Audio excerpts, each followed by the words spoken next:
मी म्हटलं आरक्षण दिल्याशिवाय मी मरणार नाही. आरक्षण आणि मी दिल्याशिवाय म्हणजे बघा, एक यवतमाळच्या भाषणामध्ये माझ्या तोंडून असं निघालं, मी देणार आहे आरक्षण.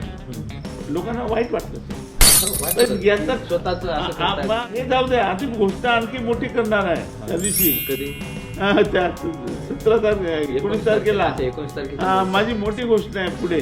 म्हणजे वाट पाहावं आंदोलन काय थांबा. अरे तुम्ही म्हणता ना तिकडे आंध्र कर्नाटक ST आहे, तिथे मग 4 पोरं लागले, 5 पोरं लागले.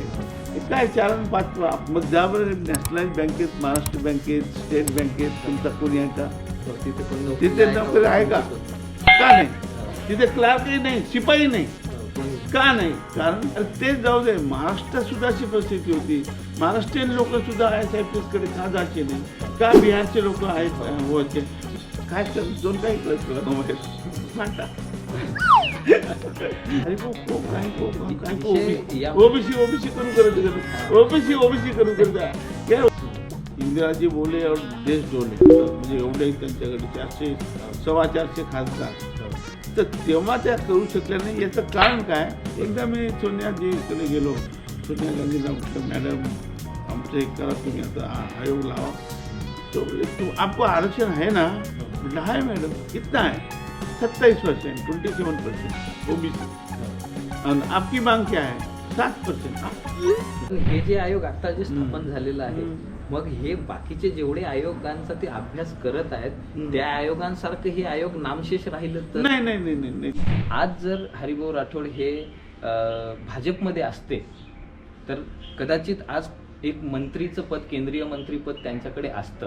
पण असं काय तुमच्या राजकीय क्षेत्रात असं काय घडलं की ज्यामुळे तुम्ही आज म्हणजे तिथे मंत्रीपदावर नाही आहात? वक्तव्य केलं की आम्ही हिंदू धर्म सोडू आणि उपहिंदू म्हणून आम्ही जगू, किंवा असं एक तुम्ही फक्त इशारा दिला शासनाला. तर त्यावेळी तुम्हाला मंदिर झाडायची शिक्षा देण्यात आली.